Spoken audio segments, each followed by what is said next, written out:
उत्तराखंड में વધુ એક હેલિકોપ્ટર ક્રેશ થયા હોવાના અહેવાલ આવી રહ્યા છે। ગૌરીકુંડ પાસે જંગલમાં હેલિકોપ્ટર ક્રેશ થઈ ગયું। હેલિકોપ્ટરમાં પાયલટ સહિત 7 લોકો સવાર હતા। ખરાબ હવામાનના કારણે હેલિકોપ્ટર ક્રેશ થયું હોવાના અહેવાલ છે। દેહરાદૂનથી કેદારનાથ જઈ રહેલું હેલિકોપ્ટર સવારે 5:30 વાગે ગૌરીકુંડ પાસે ક્રેશ થયું છે। રાહત અને બચાવ કામગીરી હાલ ચાલી રહી છે। સીએમ પુષ્કરસિંહ ધામીએ આ વાત કહી છે। 8 દિવસ પહેલા જ રુદ્રપ્રયાગમાં પણ આવું જ એક હેલિકોપ્ટર ઇમરજન્સી લેન્ડિંગ થયું હતું અને તેમાં પણ આખું હેલિકોપ્ટર ક્રેશ થયું હતું અને આ બીજી ઘટના બની છે 8 દિવસમાં। ખરાબ હવામાનના કારણે આ હેલિકોપ્ટર ક્રેશ થયું હોવાના અહેવાલ છે। કુલ 7 જેટલા લોકો તેમાં સવાર હતા। ગૌરીકુંડ પાસે જંગલમાં હેલિકોપ્ટર ક્રેશ થયું છે। જો કે હાલ વધુ તપાસ અને વધુ જાણકારી જે છે એ આવી રહી છે। પાયલટ સહિત 7 લોકો આ હેલિકોપ્ટરમાં સવાર હતા। માનવામાં આવી રહ્યું છે કે ખરાબ હવામાનના કારણે આ હેલિકોપ્ટર ક્રેશ થયું છે। તો કેદારનાથ જતું હેલિકોપ્ટર ગૌરીકુંડમાં ક્રેશ થયું છે, જેની તસવીરો આવી રહી છે। તમે તસવીરોમાં જોઈ શકો છો। 8 દિવસમાં કેદારનાથમાં બીજું આ હેલિકોપ્ટર ક્રેશ થયું છે। 8 દિવસ પહેલા રુદ્રપ્રયાગ પાસે પણ આવું જ એક હેલિકોપ્ટર છે એ ઇમરજન્સી લેન્ડિંગ થયું હતું અને જાહેર રસ્તા પર જ એ હેલિકોપ્ટરને ઉતારવામાં આવ્યું હતું અને આ બીજી ઘટના છે 8 દિવસમાં, જ્યાં ગૌરીકુંડ પાસે જંગલમાં હેલિકોપ્ટર ક્રેશ થઈ ગયું છે, જેમાં 7 લોકો સવાર હતા। અલગ અલગ રાજ્યના લોકો જે છે એ સવાર હતા। જો કે હાલ જાનમાલને નુકસાનના જે અહેવાલ છે તેને લઈને હજુ પુષ્ટિ થવાની બાકી છે। સીએમ પુષ્કરસિંહ ધામીએ કહ્યું છે કે રાહત અને બચાવ કામગીરી પૂરજોશમાં ચાલી રહી છે।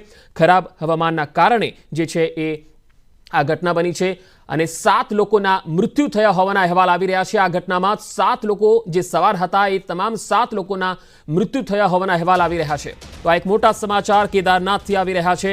જે હેલિકોપ્ટર કેદારનાથના ગૌરીકુંડ પાસે ક્રેશ થયું છે તેમાં પાયલટ અને એક બાળક સહિત કુલ 7 લોકોના મૃત્યુ થઈ ગયા છે। ખરાબ હવામાનના કારણે હેલિકોપ્ટર ગૌરીકુંડ પાસે ક્રેશ થઈ ગયું હતું।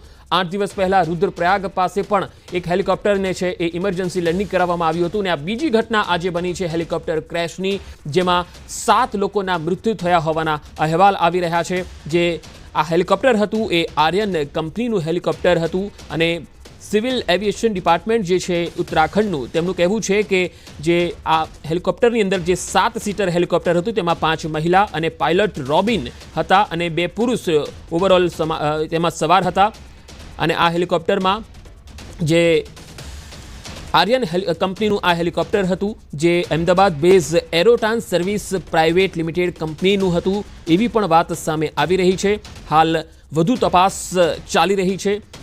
ઉત્તરાખંડના કેદારનાથ પાસે 8 દિવસમાં વધુ એક બનાવ હેલિકોપ્ટર ક્રેશનો સામે આવ્યો છે। કેદારનાથ પાસે ગૌરીકુંડમાં સવારે 5:30 વાગે આ હેલિકોપ્ટર ક્રેશ થઈ ગયું, જેમાં પાયલટ સહિત કુલ 7 લોકોના મૃત્યુ થયા હોવાના અહેવાલ આવી રહ્યા છે, જેમાં એક બાળક પણ સામેલ છે। હેલિકોપ્ટર શ્રદ્ધાળુઓને લઈને કેદારનાથ મંદિરથી ગૌરીકુંડ માટે જઈ રહ્યું હતું। જે પ્રાથમિક જાણકારી જે પ્રમાણે આવી રહી છે તે પ્રમાણે ખરાબ હવામાનના કારણે આ હેલિકોપ્ટર ક્રેશ થઈ ગયું। હેલિકોપ્ટર આર્યન એવિએશન કંપનીનું હતું। ઉત્તરાખંડ સિવિલ એવિએશન ડેવલપમેન્ટ ઓથોરિટીએ જે જણાવ્યું છે તે પ્રમાણે હેલિકોપ્ટરમાં સવાર યાત્રીઓ ઉત્તરાખંડ, ઉત્તર પ્રદેશ, મહારાષ્ટ્ર અને ગુજરાતના પણ હોઈ શકે છે। ગૌરીકુંડથી એનડીઆરએફ અને એસડીઆરએફની એક રેસ્ક્યુ ટીમને પણ મોકલવામાં આવી છે।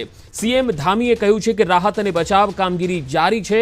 પુષ્કરસિંહ ધામીએ કહ્યું છે કે રુદ્રપ્રયાગમાં હેલિકોપ્ટરના દુર્ઘટનાગ્રસ્ત થવાની ખબર જે મળી છે તેનાથી દુઃખ થયું છે।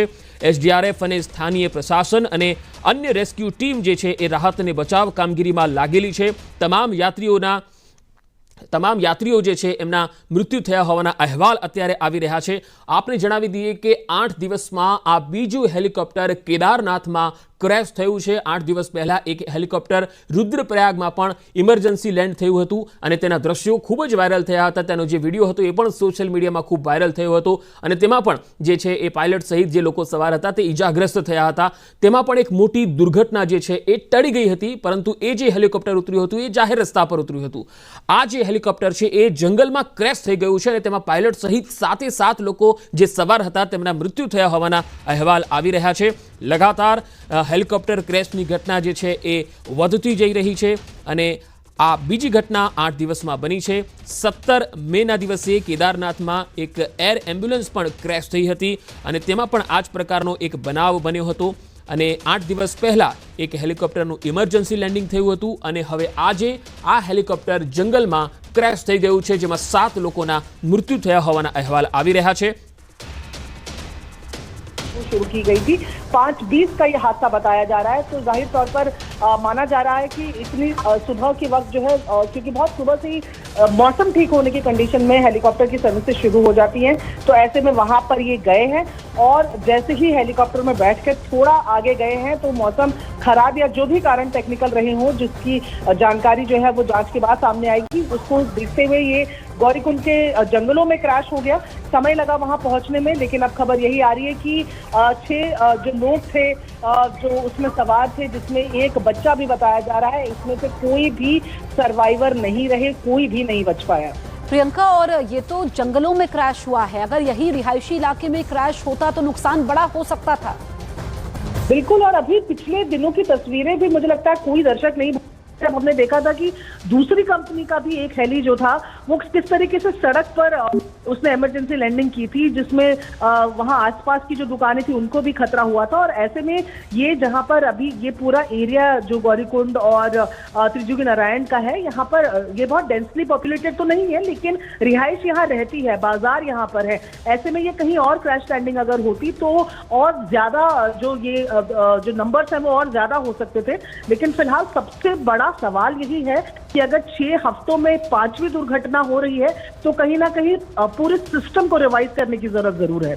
बिल्कुल, और ये क्योंकि अगर हम देखें तो काफी कठिन यात्रा है प्रियंका केदारनाथ की, और पैदल हर कोई नहीं पहुंच सकता है, इसलिए हेलीकॉप्टर सेवा लेता है। पल पल वहां पर मौसम बदलता है, लेकिन इस तरह से हादसे होने लोगों के मन में डर है। जी बिल्कुल, देखिए 21 किलोमीटर के तकरीबन ट्रैक है नीचे से ऊपर केदारनाथ की अगर बात की जाए, और वहां पहुंचने के मोड ही 3 है। तो आप जो वहां पर खच्चर होते हैं वो करके जा सकते हैं, या आप पैदल जा सकते हैं, या लोगों की सुविधाओं के लिए हेली सर्विसेज को शुरू किया जाए। 3 पॉइंट्स है जहां से आप केदारनाथ के लिए हेलीकॉप्टर्स को ले सकते हैं। हेली सर्विसेज बहुत ज्यादा लोगों में वहां पसंद की जा रही थी। इसका कारण यही था क्योंकि वृद्ध लोग जो होते हैं, जो इतना नहीं चल सकते हैं, या कोई और किसी तरीके की बीमारी से ग्रसित हो जो इतना चलकर नहीं जा सकता, उनके लिए काफी कंफर्टेबल इस यात्रा को बना देती थी हेलीकॉप्टर की सर्विसेज। लेकिन अब जिस तरीके से हम देख रहे हैं, 6 हफ्तों की अगर बात करें तो 5वीं दुर्घटना ये बताई जा रही है, तो कहीं ना कहीं लोगों के मन में डर होना वाजिब है।